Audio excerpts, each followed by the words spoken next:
As healthcare workers, it all starts at the health system, which has been brutally oppressed in general, but especially during this war.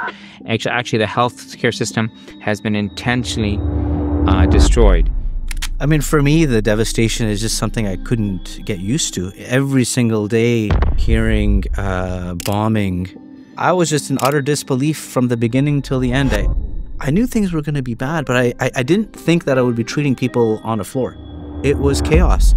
History has shown that no student protest in the history of modern history has ever been on the wrong side. It's their faith, especially in that moment of tragedy.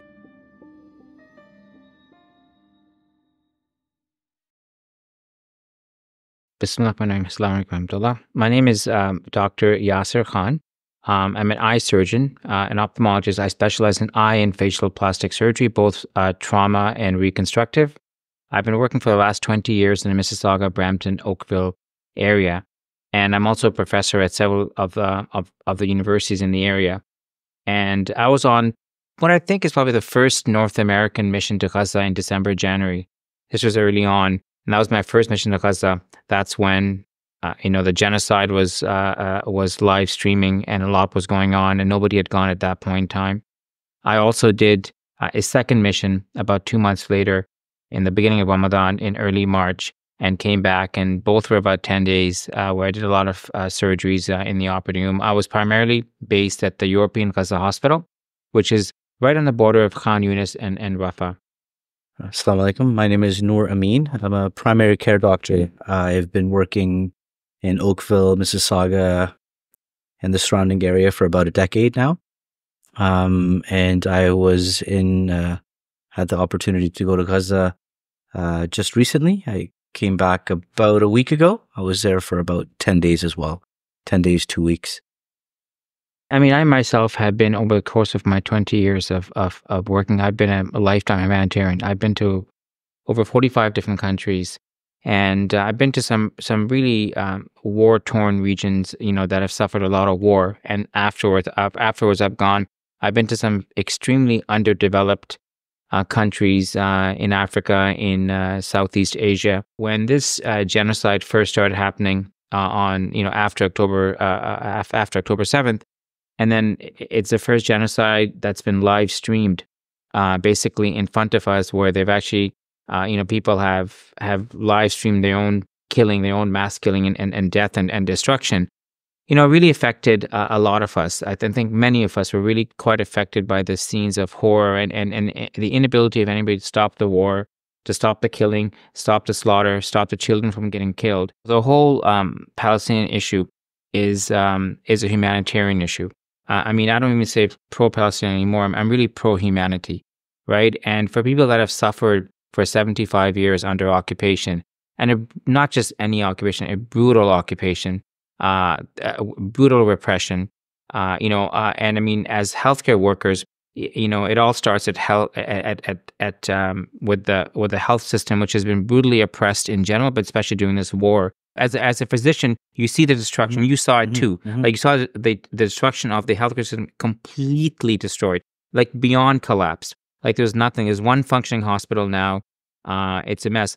And I think as physicians, as human beings, we're driven to go where there's a lot of pain and suffering, and to help and to stop it. And I think that's what takes most of us down, no matter what faith or what background we may come from. Absolutely. I mean, for me, the devastation is just something I couldn't get used to. Every single day, nonstop hearing bombing, not far from where you are. You don't know exactly how close it is. I was told it was within 200 meters from where I was at Al-Aqsa Hospital. And you feel the room shake, and you feel like your body vibrates from the bombs. And you try to get rest, and you walk by a window, and you hear active gunfire outside of your window. And then when you're in the hospital, just working away, you just work nonstop. You don't stop really. You take moments to think and reflect and to cry and to make dua, but then you get right back into what you're doing. And I was just in utter disbelief from the beginning till the end. it wasn't like something I was able to get used to. Seeing the floors just completely covered in blood, and treating people on the floor. I knew things were going to be bad, but I didn't think that I would be treating people on the floor. And it was chaos. The hospital is full of displaced people. I couldn't believe it. As I was walking in, people were sleeping on stairs and the corner of a stair, and every corner you cannot walk through without seeing a person who is either a patient or a displaced person, or many times both. When I went in December, January, Nasser Hospital was still functioning. And, to build a fully functioning major trauma hospital takes years and years and even decades, I would argue, to build. But to destroy it, and the way that the Israeli forces destroyed the Nasser Hospital is truly a huge tragedy. And even Al-Shifa Hospital, for that matter. So Al-Shifa and Nasser were the two major hospitals in the Gaza Strip. And the way that they destroyed it, and the silence of the medical world, in general, especially in this part of the world, has been very hurtful to me. Like, as a lifelong physician, as a lifelong surgeon who's dedicated his time and energy and his life and sacrifice for the hospital system here, for the hospitals here, for the hospitals to be completely silent about the destruction of Al-Shifa and Nasser still hurts me. And I have this sense of pain to see that people I've who I've devoted my entire career to have been completely silent. But having said that, Nasser Hospital did a lot of good things. You weren't there when I was there when first time I was there when Nasser Hospital was functioning. I mean, it saved thousands of lives. I mean, there's children being saved. I mean, it saw a lot of death, saw a lot of destruction, but it saved thousands of lives. And with trauma, they had neurosurgery there, they had orthopedics there, they had eye surgery, they had everything there. And to see it as a scene of death and decay and destruction with decaying bodies afterwards. You may have seen when the UN was finally allowed in, they saw bodies decaying, decomposing everywhere, and who knows whether they're alive or dead beforehand. But yeah, so because of that, when I went in January, there's active battle going on in Khan Yunis, and it was mostly Nasser, but also European. Well, and you remember, I mean, I don't know when you were there, if you heard the 24-hour humming of drones. 24 hours. And they sleep with this, right? And that's the first thing I noticed. When I got out of the car, when I arrived at the European Gaza hospital, same hospital you were in first, it was just 24 hours humming. And the other thing that I noticed, that you noticed as well, and you went when it was even worse 2 months later, was this refugee camp. There's these makeshift shelters, right? And they weren't even tents. They're just sheets, like bed sheets all across, plastic sheets, right? And you probably looked inside. If you're lucky, you get a mat. If you're not lucky, you get a carpet. If you're really, really, really unlucky, you get the floor. And if you got inside, there wasn't an inch to walk, right? Everywhere you went, there's these shelters in the hallways of the hospital with patients and people just kind of on the floor. And I mean, at that time, they had one bathroom for 200. Now, and when I went back 2 months later, it was back in December, it was about 20,000 people sheltering in and outside the hospital. Now there's about over 35,000 because Nasser was closed. Khan Yunis has been destroyed by the Israeli forces. And basically, they all came to European. Right? And it was one hospital for 400. I don't know if you noticed or not, there's sewage leak in the hospital too. You noticed that, right? Sewage leakage, raw sewage all over the place. And, the thing that I always emphasize is that the people of Palestine are known to be very clean, okay? Their purification and their cleanliness is very known. It's so well known that people know about how clean they are. They all had homes. They weren't homeless. They all lived in homes, and for them to be reduced to living outside in tents, sharing bathrooms with hundreds of people, especially the women that practice modesty, I mean, it was just, for me, it was cruel. Beyond just a burden of disease and destruction, it was just plain cruel. And then when I went, when you were there, there's sewage leaking, because obviously if you have 35,000 people in a 250-bed hospital using the bathroom systems, something's going to happen, right? And they're not used to this because the Palestinians have proper running healthcare facilities, much more organized with proper protocols than even some hospitals here. And for them to be reduced was just awful. I mean, you saw this at the European, right? Yeah. And children walking around with no shoes, getting infected. You see the wounds on their feet, cracked, bleeding, Horrible. infected. And there's it's not a safe area to be walking around. No. Sometimes there's rubble and this and that. So sometimes they come in with horrible infections and horrible, deep lacerations. And these little children, and all they want to do is play or have a bit of candy, and they're walking through raw sewage. So it's barefoot. So you just can't get used to it. And I actually went to Nasser Hospital just this trip. Oh, so you saw it? I went with the UN. They took us to assess the hospital after we were the first team to go. Oh, wow. After, and it was very eerie. So you actually went in? Wow. I'd never seen it before. It's my first time going in there. What was it like? Can imagine what it was like when you saw it when it was beating with light. Yeah. When I saw it, it smelled like death. You could smell decomposing bodies. There was still blood on the floor, and it was unnecessarily broken apart. You would just see cupboards all smashed. You would see medications all just smashed. You would see surgical tools just like broken and on the floor. IV bags just ripped open.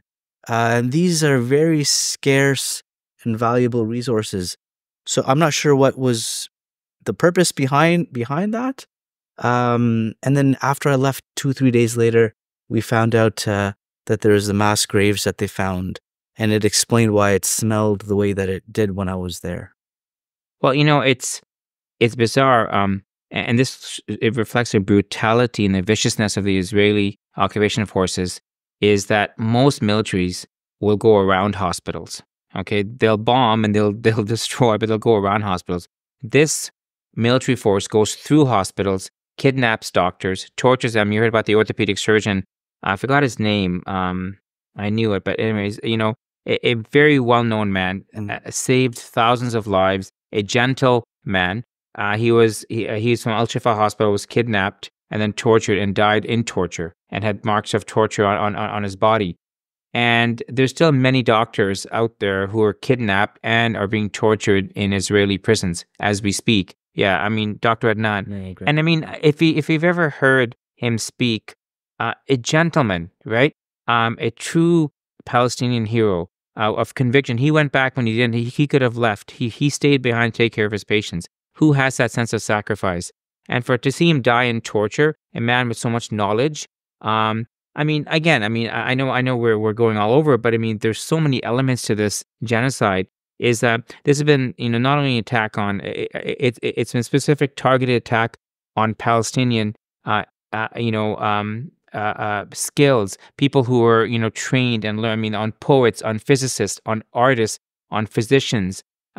Again, it's a cultural genocide trying to destroy the whole culture and civilization of the people, right? One thing that I think I try and tell people, because there's a lot of us now have been eyewitnesses to this, but these Palestinians, I don't know if you spoke to people or if you felt that when you're there, is that they've lost their entire civilization.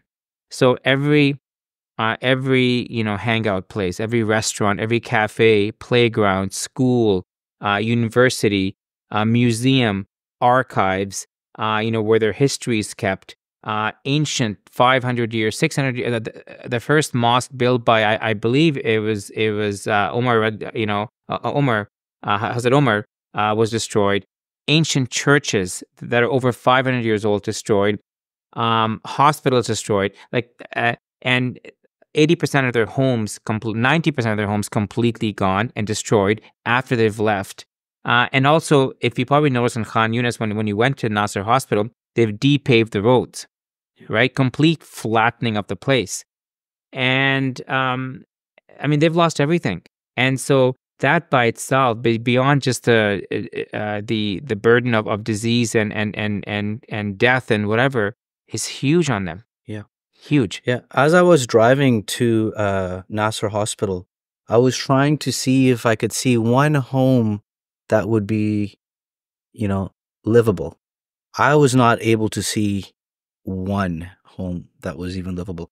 And even they said just getting from where we were to Nasser Hospital would ordinarily be a 20-minute, 15, 20 minutes is what I was told before.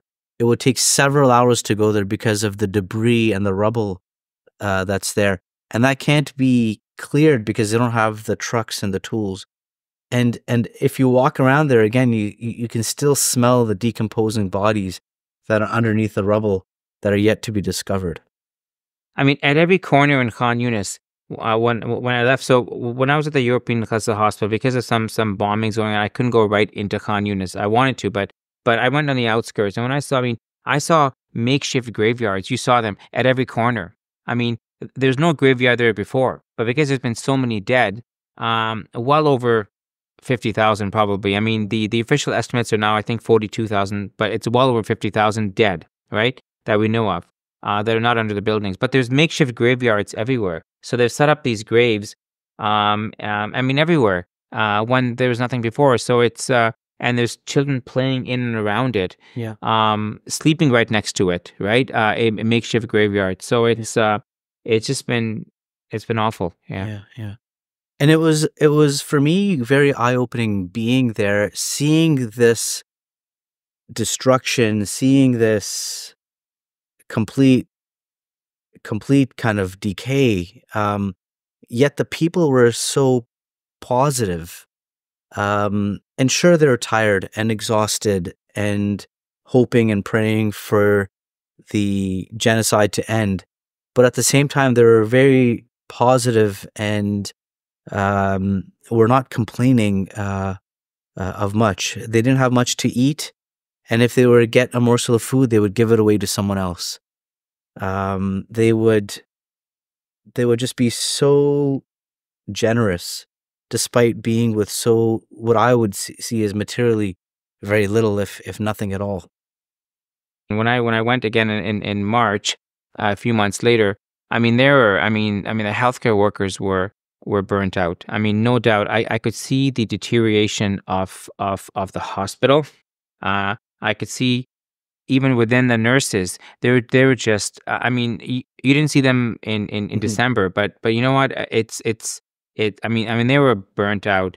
They're demoralized because, as you said, I mean, not only do they have to deal with the death of their civilization, but they also have to deal with the trauma that comes in, and they're not numb because every single person, and you saw this, child, woman, or whatever, or man, has to come in, is involved in an explosive situation. Most of them, right? And so somebody else has died. They've all lost either their entire families, a parent, a child, and just to give you an example of the people, there's a 8-year-old girl. I posted this on my Instagram. There's an 8-year-old girl that came in. She was 12 hours under the rubble, and she basically was lying for 12 hours next to her dead aunt and her dead grandmother, I believe.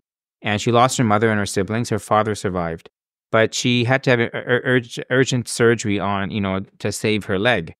And when she woke up, they told her that, nobody's around. It's all strangers. Her father was busy burying his wife and his other kids and everything, so he wasn't around. And who knows what kind of shape he's in. And she was by herself, and just finding out that her siblings have died, her brother and sisters who she grew up with have died, her mother has died, and she was crying. But they're trying to console her, and she goes through spurts of crying. And in the middle of it, to console herself, she starts reciting Surah Al-Fatiha, right? With the most beautiful recitation that I've ever heard, and a beautiful voice. And this is an 8-year-old girl, right? I mean, how many children do you know here who will console themselves by reciting Quran? And this is their fate. So yes, they were burnt out, they're tired and demoralized, but they were the most steadfast, resilient people that I've ever met. The most people with the strongest of faith. I've never seen anybody with with the level of faith that they had. Yeah. I mean, their faith in Allah, their faith in His justice and His mercy is. I mean, I always tell people who will know this that it was Sahaba level faith, and the Sahaba had the Prophet sallallahu alaihi wasallam in their midst. That's how strong it was. You know, and I mean, I don't think I've ever seen anybody have that level of faith, and that's what's kept them going. And maybe that's why Allah prepared them for this, because there's no other people in the entire world that would be able to take this much suffering, death, and destruction, and still come out. Like, for example, let me ask you, what was the most common phrase that you saw people saying in your experience in Gaza? Yeah, there's just a few of them. Well, many, but hasbuna wa ni'mal wakil and alhamdulillah. Yeah, exactly. So to me, the most common phrase was alhamdulillah. Yeah. And I said, you know, alhamdulillah, my brother was martyred. Alhamdulillah, I lost 2 aunts and a cousin. Alhamdulillah, my son and daughter and wife died, right? Alhamdulillah. So they thanked God. I mean, they thanked Allah after everything, right? And I mean, and to me, that was something which I never thought of, because usually when someone dies, we say inna lillahi wa inna ilaihi raji'un, right? To Allah we belong. Allah is our return. That's what I normally say, right? I never thought to coin the word alhamdulillah to that. That praise be to Allah, because really it's a mercy of Allah. You know, I mean, death and life and health is on Allah's hands. But they would say this all the time. Yeah. It was just amazing. Yeah. Completely. And I mean, it affected me a lot. I mean, I don't know about you, but I mean, they taught me lessons that I could never learn living here, about life, about Allah, about faith, about sacrifice. Yeah. And as much as our team did, I really feel like I personally benefited more than I was able to benefit the people there. Despite us working around the clock, definitely took so many lessons. And it's their faith, especially in that moment of tragedy. It's like right at that moment, I'm telling someone that their 2-week-old is passed away, and at that moment, they are saying, you know, alhamdulillah, and that to me is amazing. Because even people here, and I haven't had the experience of experiencing a great personal loss, but my friends and my people who I know who have lost family members will say, you know, alhamdulillah and inna lillahi wa inna ilaihi raji'un. But at that moment is a different situation. At that moment on the floor when you're treating someone and their family member passes away, they are concerned with you know, asking you what were their last words, and you tell them that their last words were La ilaha illallah, and they are so happy, and they console their family members with that in that moment. So to me, that was really a real special lesson. I really felt like La ilaha illallah was manifested in their actions on a practical level. And they really live with the Quran, as you said. Like, so many of the kids have the Quran memorized. Yeah. And they recite beautifully. Yeah. And people are walking around reciting the Quran. And children are walking around, and I posted some pictures on this as well. Children are walking around, young children, elementary school age, memorizing the Quran. And they have the highest, among the highest percentage per capita of people who are hafiz, both men and women. I mean, there's a case of the hospital journalist, right? I mean, she's a hafiz of Quran. She has a degree in journalism and a degree in Islamic theology. So not only is she an alim, she's also a degree in journalism and a hafiz. And that's typical of many women in Gaza. Very educated. They're the highest per capita one of the highest per capita women with PhDs, for example. 95% literacy rate. But the most important thing, was the Quran. Was children sitting in every morning. You'd see children sitting, despite the war and destruction, learning Quran. Right? Yeah. And you and I were talking about this earlier, about how there was this, despite all of this, the destruction, there is this element of tranquility that they also had. I did not sense fear in them, and actually, it made me feel calmer, because as I was hearing gunshots and bombs, it's not something I'm used to. And so I'd look around, and um, everyone was calm and carried about their day, and that actually made me feel a little bit more calm being around that. That's the first thing I kind of noted, because to me I had to really think about that, because it was really counterintuitive to me. I said, here I am. These poor people are living in decrepit scenarios. They've all, like 100%, have lost something or lost someone, or actually everything. They've all lost their homes. If they're in the camp, they've lost their homes, and their life, and but beyond loved ones. Why am I feeling so peaceful and tranquil here? Right? When and make no mistake, they're burnt out, they're demoralized, they're tired, they're fed up with this war, 100%.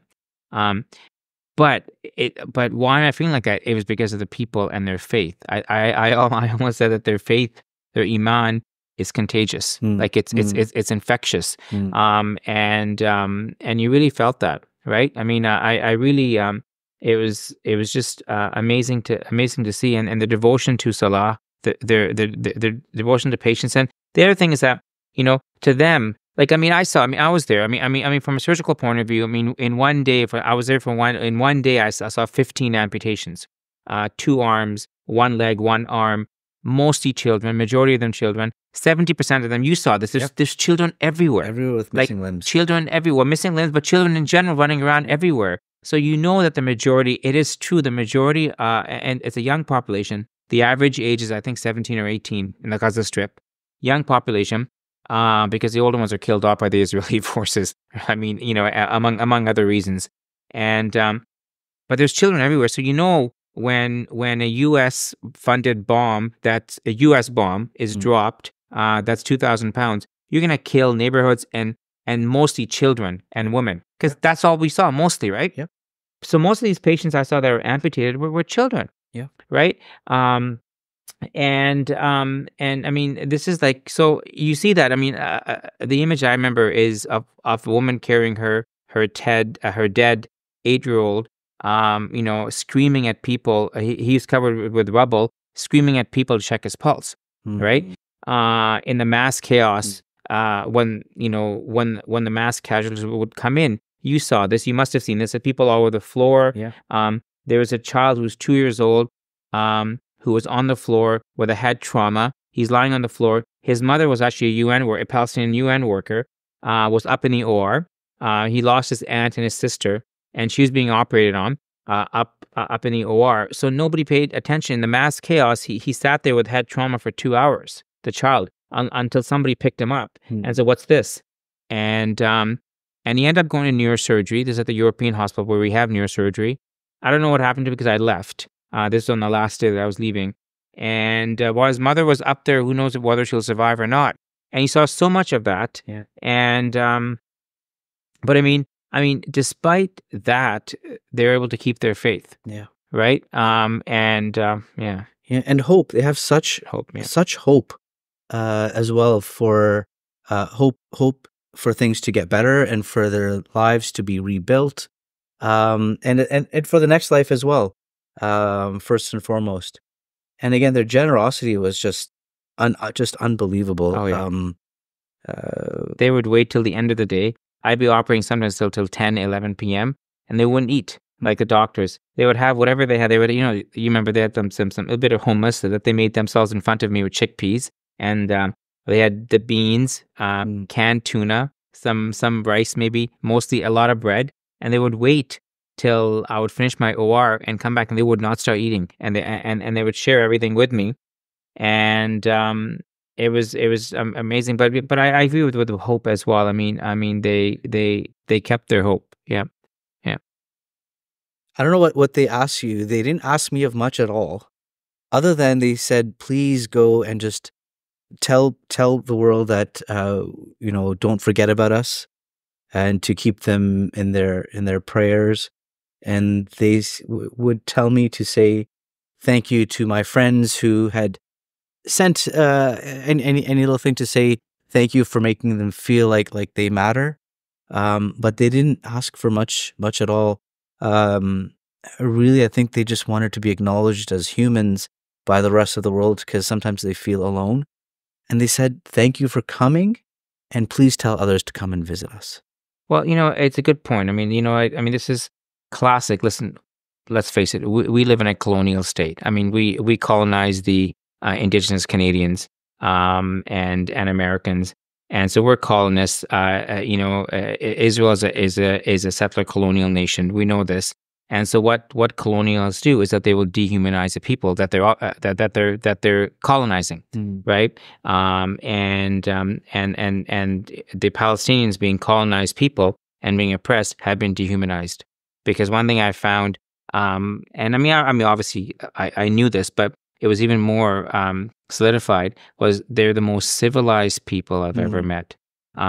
They had, you'll probably agree with me, I'm sure, based on our conversations, that I felt no hate. Yes, they were upset, of course. Who wouldn't be? They were angry at how the leaders of many countries, both in the West and the East, have abandoned the leaders. I emphasize leaders, not people. Have abandoned them, but there's no hate. Yeah. I mean, and there's a big difference. They're not a hateful people. Yeah. I mean, I see hate on the other side. I see hate by people who are pro-genocide, right? Yeah. I see hate in them, but I saw not a trace of hate. I mean, did you, Noor? I mean, no, I did not. Yeah. I did not see it, and nothing. I never heard anything negative being said. Very dignified people, and very even in the midst of that chaos, I would notice, like, the surgical team would move the scarf of someone, or put a sheet to cover people. I would notice the respect that they would have for other patients. Like if they were ill and you would go towards them, they would say, "Go see the other person." And they would call people who were older than them, mama or amo. Very dignified people, very polite. I can't imagine how it would be if we were in a crowded situation, how we behave. And they were just so dignified. Yeah. I agree, and again, I mean, the message to me was very similar as well.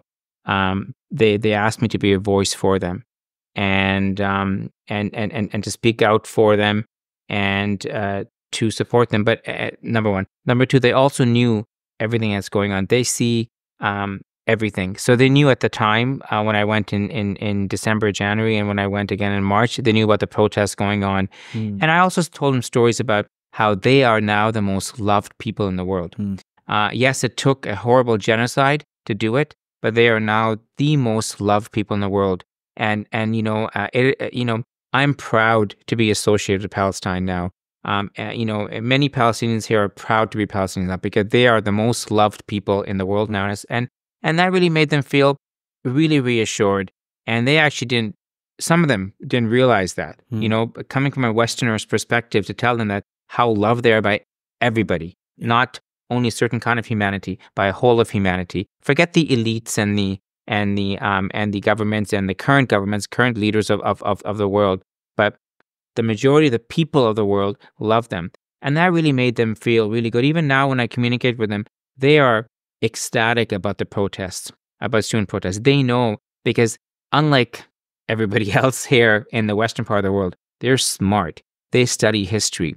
They know that history has shown that no student protest in the history of modern history has ever been on the wrong side, right? And everyone has been successful eventually, right? So they know this, and I've been talking to them since all these protests from Columbia University onward started, and they're really happy. It's actually invigorated them. So that message I would, and I'm telling all university students, first of all, I'm proud of them, because I really always said from the day one when I came back in January, I said, you know what? The only hope I have is Generation Z, is these kids now in their 20s, okay? They're the hope for the future, because when they get to power in 15, 20 years from now, they will bring justice to the world, because they're justice warriors. I always said that they're justice warriors. They have a higher sense of morality than we do. And who would have thought? I would have never thought that this generation would have that. I complain about them beforehand, right? But having children who are also in that generation, I know that they're the future. And but the Palestinians know this. I mean, I don't know if you've talked to them or not, but they know what this is going on, and they're very happy. So I would tell all the students that, listen, your voice is being heard all the way in Gaza by every single person in Gaza right now. When they log on, they see you, and you have given them hope and happiness that they haven't had for 7 months.